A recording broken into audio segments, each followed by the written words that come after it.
अस्सलाम वालेकुम रहमतुल्लाहि वबरकातुहू। उम्मीद है कि मेरी प्यारी बहनें बखैर व आफ़ियत से होगी। अल्लाह सुब्हानहू व तआला आप तमाम को अपने हिफ्ज़ व अमान में रखें, खैर व आफ़ियत से रखें, आमीन या रब्बुल आलमीन। आज की हमारी हदीस का टॉपिक है खशियत इलाही का बयान। अल्लाह सुब्हानहू व तआला ने फरमाया और मुझे ही से डरो, और फरमाया अल्लाह ने बेशक तेरे रब की पकड़ बड़ी सख्त है। और इसी तरह है तेरे रब की पकड़ जब वो किसी बस्ती को पकड़ता है जबकि इसके बाशिंदे जुल्म करने वाले होते हैं। यकीनन इसकी पकड़ नहायत दर्दनाक है।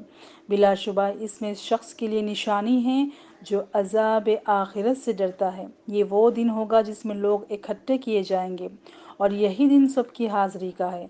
हम इसे सिर्फ एक गिनी हुई मुद्दत के लिए मौखिर कर रहे हैं। जब ये दिन आएगा तो किसी को अल्लाह की इजाज़त के बग़ैर या राय गुफ्तगू नहीं होगा। बाज़ लोग बदबख्त और बाज़ नेकबख्त होंगे।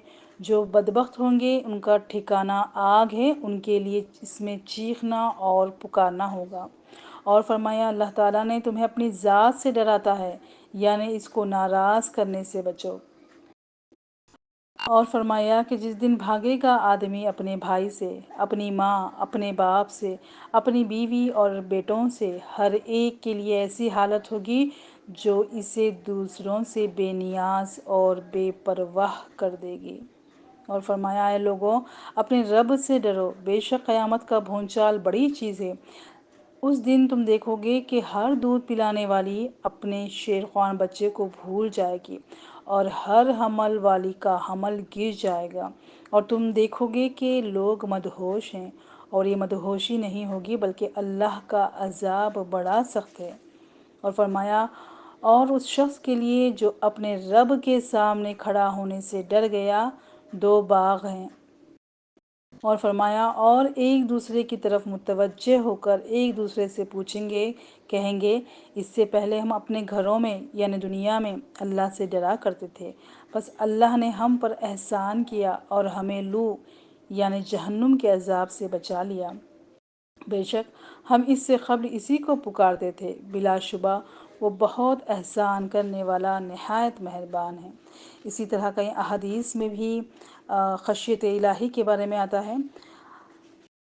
आप सल्लल्लाहु अलैहि वसल्लम ने फरमाया और आप सच्चे हैं और आप सल्लल्लाहु अलैहि वसल्लम को सच माना जाता है।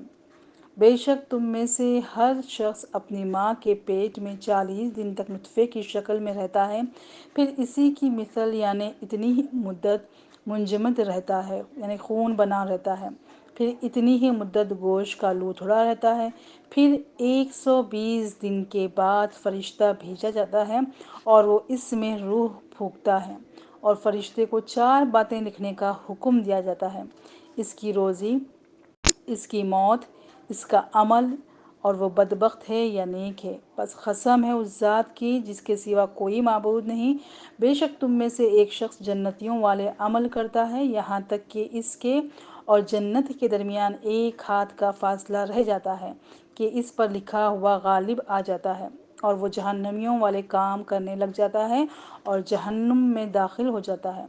और बेशक तुम में से एक शख्स जहन्नमियों वाले काम करता है हत्ता कि इसके और जहन्नुम के दरमियान एक हाथ का फासला रह जाता है कि इस पर लिखा हुआ गालिब आ जाता है और वह जन्नतियों वाले काम करने लग जाता है, बस उसमें वो दाखिल हो जाता है। ये बुखारी व मुस्लिम की हदीस है। इसमें तकदीर का मसला बयान किया गया है जिस पर ईमान रखना ज़रूरी है। इसका मतलब ये है कि अल्लाह ताला हर इंसान के मुतल्लिक़ पहले से ही इल्म रखता है कि वो नेक होगा या बद, जन्नती होगा या जहन्नुमी, और इसने अपने इल्म के मुताबिक ये सब कुछ पहले ही लिख दिया है। और इसके लिखने का मतलब ये नहीं कि इंसान मजबूर, मुहिज़ और इरादा इख्तियार की क़ुव्वत से महरूम है, जैसे कि बाज़ गुमराह फ़िरक़ों ने ऐसा समझा है, बल्कि ये तो अल्लाह के इल्म का एक इजहार है, क्योंकि अल्लाह ताला ने इंसान को बता दिया है कि कौन सी राह सही है और कौन सी राह गलत है, और इंसान के इख्तियार में ये तमाम चीज़ें दे दी है कि वो जिस पर चाहे अमल करें। इसी तरह एक और हदीस में आता है कि आप सल्लल्लाहु अलैहि वसल्लम ने फरमाया, इस दिन क़यामत वाले दिन जहन्नुम को इस हालत में लाया जाएगा कि इसकी 70,000 लगामें होंगी, हर लगाम के साथ 70,000 फरिश्ते होंगे जो इसे खींच रहे होंगे।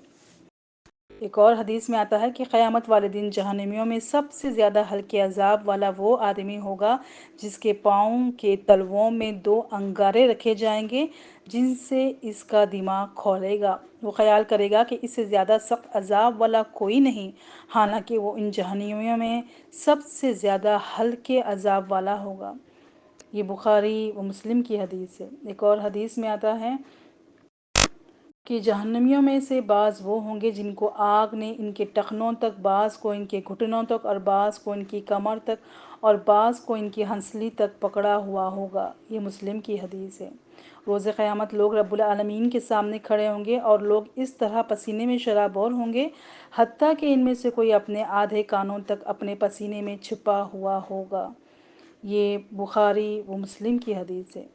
ان حدیث سے ہمیں پتہ چلتا ہے کہ ایک ایسا وقت آنے والا ہے جس میں نفسا نفسی کا عالم ہوگا، کوئی رشتہ دار کسی کی مدد نہیں کرے گا، بس اس وقت ہر ایک کو یہ لگا ہوگا کہ آج میرا کیا بنے گا، آج میں بچ گیا تو بس۔ اور پھر جہنم کی ہولناکیوں کے بارے میں بتایا گیا ہے کہ اس کے عذاب کے بارے میں بتایا گیا ہے۔ اللہ سے دعا ہے کہ اللہ سبحانہ وتعالی ہمیں جہنم کے عذاب سے محفوظ فرمائے اور حشر کی رسوائیوں سے محفوظ فرمائے، اور خشیت الہی ہمارے دلوں میں پیدا فرمائے۔ جزاکم اللہ خیر۔ السلام علیکم ورحمۃ اللہ وبرکاتہ۔